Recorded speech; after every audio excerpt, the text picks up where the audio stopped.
Hey guys, welcome back to The Readers. I hope you are having an amazing day. Let's get right into the stories. The first one is a pro-revenge story. A family friend, Logan Mitchell, was working at the same manufacturing company, Data Tech Solutions, since he was 26, up until he was 64 when the following events began. I got his permission to share this story, just keeping certain details general and anonymous. The issue started when our country increased the retirement age from 62 to 65 around 2015 when Logan was in his mid-50s, and then again from 65 to 67 in 2022 when he was about 62 to 63. The original owners, the Carson family, ran the business with genuine care for their employees' well-being. From what I've heard, they gave an extra vacation week for every 6 years of service. So on top of the standard 4 weeks, Logan had accumulated an extra 6 weeks by this point. Employees also had access to 2 weeks of remote work when possible, or an extra week off for positions that couldn't work remotely. This meant Logan was getting 11 weeks off annually. As an added benefit, the Carsons allowed employees over 55 to use their vacation time however they wanted. "Take it all at once if you want," Mrs. Carson would say. "Just give us a couple weeks heads up as a courtesy." The best part was being able to save it all for retirement, Logan told me. With the government's ridiculous processing times for retirement paperwork, sometimes taking over 2 years to start proper payments, having that cushion was crucial. During that waiting period, retirees only received minimum payments until the full amount was calculated.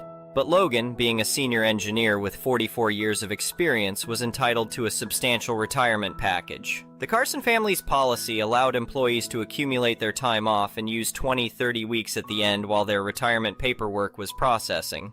It was a lifesaver for many of us, Logan explained. Then in 2023, the Carsons sold the company to Global Corp, a Coca-Cola subsidiary. They'd seen signs that profits would decline within 6 to 7 years, and being in their 70s, decided to sell. The new management immediately started dismantling the old policies. In Logan's department, there were 3 senior engineers, him, James Cooper, and Michael Chen. They fired James, and tragically Michael suffered a fatal heart attack the following week. They also cut Logan's salary by 15%. "We're adjusting your compensation to industry standards for a basic engineering position," the new HR director told him coldly. What management didn't realize was that the 3 engineers held patents for specialized machinery, its manufacturing process, and a crucial production component. The Carsons had allowed them to retain these patents when they developed a method that was 30% cheaper and 75% faster. At 64, Logan found himself alone in his position when the company hired 6 new engineers for him to train.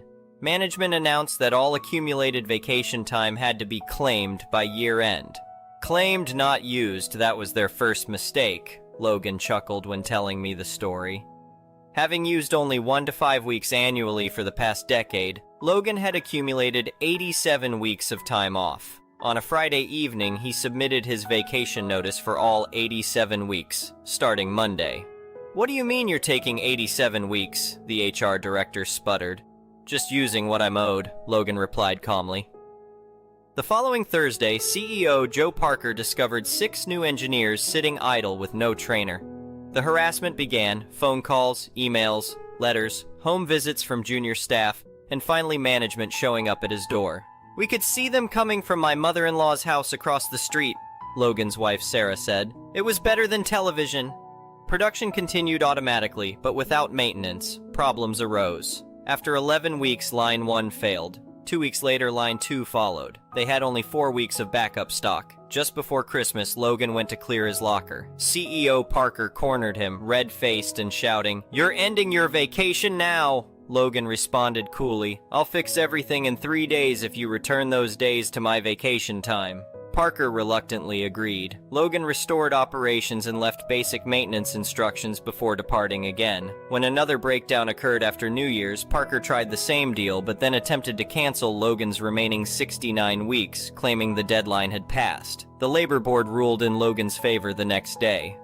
"This is the most entertaining case we've had in years," the caseworker told him. Logan negotiated a deal: 3 days of work every 5 weeks. During one of these maintenance visits, now age 66, Parker personally delivered his termination notice, effective after his final vacation period. Thanks for the heads up, Logan said with a knowing smile. I'll just grab my coffee mug on my last day. After receiving a substantial severance package for wrongful termination, Logan executed his master plan. The next day, his lawyer delivered cease and desist letters regarding the patent usage. Did you really think we wouldn't plan for this? He later asked James Cooper, his fired colleague, who had eagerly joined the plan. They had also included Michael Chen's widow, whom Logan had been quietly supporting. The company scrambled to find alternatives. Their competitors' methods would increase costs by 40% and double production time. After 3 weeks of failing to license competitors' technologies, their stock nearly depleted, they came crawling back. Let's discuss terms, Logan said calmly to the desperate board members. The new agreement made him an external contractor, keeping the patents and charging his daily rate as an hourly fee. And here's the best part, Logan told me, grinning. I hired all 6 engineers they'd wanted me to train, doubled their salaries, and now they work for my company, maintaining the equipment they wanted them to learn about anyway.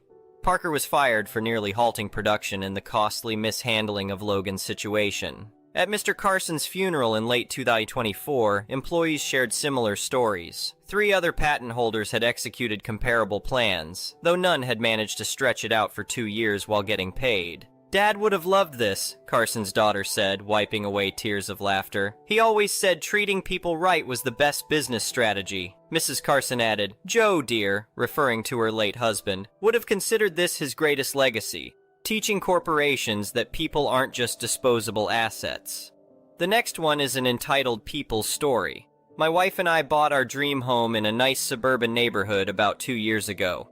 It's a beautiful colonial-style house with a circular driveway that connects to the main road. The property came with a proper deed showing we own the entire driveway and surrounding land. This detail becomes important later. Everything was peaceful for the first year. We got along fine with most neighbors except for Karen Thompson, the self-appointed homeowner association queen who lived 3 houses down. She was that stereotypical suburban busybody who spent her days policing everyone's grass length and sending passive-aggressive emails about garbage bin placement. The trouble started when Karen's adult daughter moved in with her, bringing along 3 teenage kids. Suddenly, these kids started using our circular driveway as their personal bike track and skateboard park. At first, I didn't mind too much. Kids will be kids, right? But then they started leaving their bikes scattered across our driveway, scratching our cars, and making so much noise that working from home became nearly impossible. I politely asked Karen's daughter to have the kids play elsewhere, explaining that it was becoming a liability issue. She seemed understanding, but Karen immediately inserted herself into the situation. This is a community driveway, she declared, hands on her hips. You can't stop children from playing here. It's discriminatory.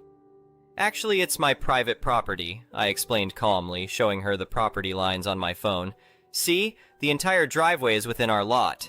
Karen scoffed. Well, it's been used as a cut-through by neighbors for years before you moved in. That makes it a public easement. That wasn't true at all. The previous owners had confirmed no such easement existed. But Karen wouldn't listen to reason. The situation escalated when the kids started inviting their friends over, and suddenly our driveway became the neighborhood hangout spot. One afternoon, I counted 12 teenagers racing their bikes in circles while blasting music from portable speakers. The final straw came when one of them crashed into my wife's car, leaving a nasty dent. I decided enough was enough. After consulting with our homeowner's insurance agent and a property lawyer, we installed security cameras and decided to gate off the driveway. We hired a contractor to install automated gates at both entrance points, with keypads for our family's use. The day the contractors started work, Karen lost her mind. She marched over, phone in hand, already dialing. "You can't block public access!" she shrieked. "I'm calling the police! This is illegal!" I tried explaining once again that it was private property, but she was already speaking to the cop dispatcher, dramatically claiming I was imprisoning the neighborhood and creating a public safety hazard. 20 minutes later, 2 police officers showed up. I had my property deed, survey documents, and lawyer's letter ready to go. The officers reviewed everything and quickly confirmed what I already knew. I had every right to gate off my own driveway. "Ma'am," the older officer said to Karen, "this is private property. The owner can restrict access as they see fit, and more importantly, this isn't an emergency. Please don't call cop for civil matters like this." Karen turned red with rage. "But people have been using this driveway for years. There's precedent." The officer shook his head. That's not how property rights work, and I need to warn you. Misuse of emergency services is a serious offense. Next time, take civil matters to the appropriate authorities. You'd think that would be the end of it, right? Oh no. Karen decided to wage war. She sent multiple complaints to the Homeowner Association Board, which had no jurisdiction over private property modifications. She started a neighborhood petition, which had no legal standing. She even tried to rally other neighbors to protest in front of our house. Nobody showed up. The gates were installed within a week. They were attractive black iron gates that actually enhanced our property's appearance. We programmed codes for our family members and regular visitors like our cleaning service. Peace returned to our driveway. But Karen wasn't done. One evening, I got an alert from our security cameras. Karen was at the gate with a bolt cutter. I immediately called the police while watching the live feed. She actually managed to break the lock on one gate before officers arrived. This time, Karen faced real consequences. The officers arrested her for attempted vandalism and criminal damage to property. The whole scene was captured perfectly on our security cameras, including her shouting about public rights while being handcuffed. The following week, we received a certified letter from Karen's lawyer claiming some nonsense about prescriptive easements and threatening legal action. Our property lawyer responded with a comprehensive letter citing relevant state laws, property codes, and a friendly reminder about the recent vandalism incident. We never heard from her lawyer again. Karen was charged with vandalism, criminal damage to property, and attempted breaking and entering. She ended up accepting a plea deal that included probation, a fine, and mandatory community service. She also had to pay for the damaged gate lock and our legal fees. But the story doesn't end there. Remember that homeowner association position she was so proud of? Well, the homeowner association board called an emergency meeting after her arrest. They voted to remove her as chair of the Architectural Review Committee, citing her recent legal troubles and poor judgment in community matters. The best part? Her daughter was so embarrassed by the whole situation that she moved out with her kids a month later. Apparently, Karen's behavior had been causing problems in their relationship for years, and this was the last straw. These days, our driveway is peaceful and private, the gates work perfectly, and property values in the neighborhood have actually increased since we installed them. Several neighbors have commented on how much nicer the street looks without dozens of teenagers using my driveway as a bike park. Karen still lives down the street, but she crosses to the other side whenever she sees me. She tried to sell her house a few months ago but couldn't find a buyer. Apparently her reputation preceded her, and local real estate agents had started warning potential buyers about the difficult neighbor. Last week I overheard her complaining at the community mailbox about how some people have forgotten the meaning of community. I just smiled and entered my gate code, enjoying the smooth, quiet operation of my very private, very legal driveway gates. The whole experience taught me several valuable lessons. Always keep property documents readily available. Install security cameras before you need them. Build good relationships with local law enforcement. Have a good lawyer on speed dial. Stand your ground when you know you're right. I also learned that sometimes the best revenge is simply following the law and letting entitled people face the natural consequences of their actions. Karen's attempt to control my property ended up costing her. Her position in the homeowner association, her relationship with her daughter, her reputation in the community, and thousands in legal fees and fines. The funniest part came last month when I received an anonymous letter in my mailbox. It was from one of Karen's immediate neighbors, thanking me for standing up to her. Apparently, she'd been terrorizing the neighborhood for years, but nobody had ever successfully challenged her before. My gates had somehow broken her power over the neighborhood. My wife and I still laugh about the time Karen tried to claim our driveway as public property. We've even considered putting up a small decorative sign next to the gate. Private property. No Karens allowed. We haven't done it, of course. We're trying to stay classy about the whole thing. These days, our biggest driveway drama involves deciding whether to add some flowering vines to the gates or keep them classic black iron. It's amazing how peaceful life can be when entitled neighbors learn to respect boundaries, even if they have to learn the hard way. Oh, and those security cameras that caught Karen in the act? They've paid for themselves many times over. Not just from the legal protection they provided, but from the entertainment value of watching her face every time she walks by and glares at our gates. The cameras have caught her taking pictures of our property at least a dozen times since the incident. probably looking for homeowner association violations. But she hasn't found any yet. I've thought about compiling all the security footage of her antics into a greatest hits video, but my wife says that would be petty. She's probably right, but it's tempting. Instead, we just focus on enjoying our private, peaceful driveway and the knowledge that sometimes justice works exactly as it should. The neighbors now joke that our driveway incident was the Great Gate scandal of 2023. It's become something of a legendary tale in our community, shared at block parties and neighborhood gatherings. New residents get told the story as a warning about respecting property rights and not calling cop for non-emergencies. Looking back, I'm actually grateful for the experience in a weird way. It taught me the importance of standing up for your rights even when faced with aggressive opposition. It showed me who my real allies in the neighborhood were, and most importantly, it proved that doing things the right way, legally and professionally, usually works out better than stooping to an aggressor's level. As for Karen, last I heard she started attending town council meetings to complain about erosion of community values and hostile architecture. Nobody takes her seriously anymore, though. It's amazing how quickly a neighborhood bully loses power when someone finally stands up to them. These days, when I punch in my gate code and watch those beautiful iron gates swing open, I feel a special kind of satisfaction. Not just because I won the battle, but because I did it the right way. And every time I hear those gates click shut behind me, it's a reminder that sometimes the best way to deal with entitled people is to simply know your rights and stand your ground. The security cameras are still rolling, though, just in case Karen decides to try her luck with another bolt cutter. The next one is a petty revenge story.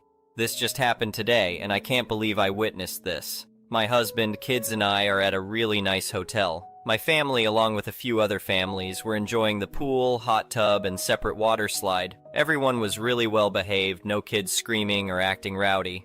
Two boys, around 8 or 9 years old, decided to step into the hot tub. There was no one in there and they were being careful and taking their time to get in. Then came Karen, who had been drying off and putting on her robe. Karen is about 65, 70 years old, short gray hair, tall and thin. Karen goes up to the one boy and starts telling him off and demand that he gets out right away. I didn't hear everything she was saying at first, but it caught my attention when she was wagging a finger at the poor boy who had been minding his own business. It was when I heard her tell him to get out that I looked at my husband across the pool. Without a word exchanged between us, we started heading towards the stairs, the exit the pool. As we are moving, Karen starts in on the other boy who was just sitting on the side with his feet in. Boy leaves, obviously upset, and heads to his mom. Karen moves back to her seat beside the pool and continues to dry off with a smug look on her ugly face. She didn't even want to use the hot tub. Cue pettiness. Without even talking to each other, a bunch of us adults yell out for our kids and we filled the hot tub, including inviting the boys she just bullied back into the hot tub with us.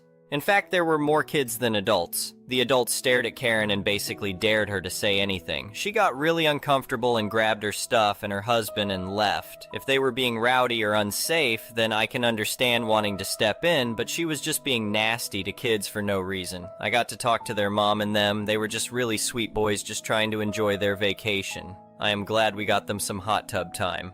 The next one is a malicious compliance story. I was raised in a devout Roman Catholic family, and my siblings and I attended Catholic-run schools from kindergarten through high school. For this story to make sense, some basic understanding of Catholic doctrine is needed. I'll keep it brief. Catholics practice a sacrament called Holy Confession. The belief is that if you confess your sins to a priest and genuinely repent, the priest has the power to forgive your sins in the eyes of God. Most churches have confessionals for this purpose. Some newer ones are small rooms with chairs, but the classic confessional is like a small closet, with the priest sitting in a separate area next to you, separated by a privacy screen. Confession is usually held after a morning mass service, with one or more priests available in the confessional as congregants go in one by one to make their confessions. Now, the bond of the confessional is absolutely sacrosanct within the church. Think of it like attorney-client privilege. A priest is never supposed to share anything they hear in the confessional or act on that information in any way. There have been priests who were executed by their government for refusing to testify about what they heard in confession. If a priest breaks this bond, he can be defrocked, basically kicked out of the priesthood, and could even face excommunication, kicked out of the church entirely, shunned, rejected by devout Catholics. It's a big deal, so much so that even if a priest later learns the same information through normal means, they're not allowed to act on it if they first learned it in the confessional, lest the person who confessed suspect a break in confidentiality. This last part is important. In my sophomore year, my Catholic high school's administration was taken over by the Salesians, a religious order dedicated to educating children. Our new principal was a Salesian priest, and he began holding daily mass in our campus chapel every morning before class. He really encouraged attendance, but despite his efforts, it never really took off. Most mornings it was just one or two very devout teachers, maybe a particularly religious student or two. But then one Monday morning, right after homeroom, we heard the not uncommon announcement over the PA. Will the following students report to the principal's office immediately? Typically, this happened when students were getting disciplined for weekend shenanigans. At a private school, we could be punished for that sort of thing. Someone would throw a raging kegger, the parents would find out, call the school, and now everyone involved was getting disciplined. That's when I had my epiphany. The following Monday morning, I showed up at morning mass bright and early, first in line to enter the confessional afterward. I sat down with Father Jim and confessed in great detail all the trouble my friends and I had gotten into over the weekend. Where we went, who did what, and to whom. Everything. I think the first time, he was a little surprised. He gave me some acts of contrition to perform, said the absolution, and sent me on my way. I think at first he was even pleased with himself, like I'm really starting to reach these kids. But by mid-semester, I'm pretty sure he'd figured out what I was up to. Every now and then he'd make a sly comment or crack a smile, but he couldn't stop me. You see, by confessing everything we did over the weekend to our principal first thing Monday, I was putting all that information within the bonds of the confessional. Anything I told him there, Father would be unable to act on without risking serious consequences. If he got to his office and found a message from my friend's mom, explaining how she'd caught us drunk as skunks and smoking cigarettes in the alley behind her house, he could thank her for the info, but he couldn't punish us for it.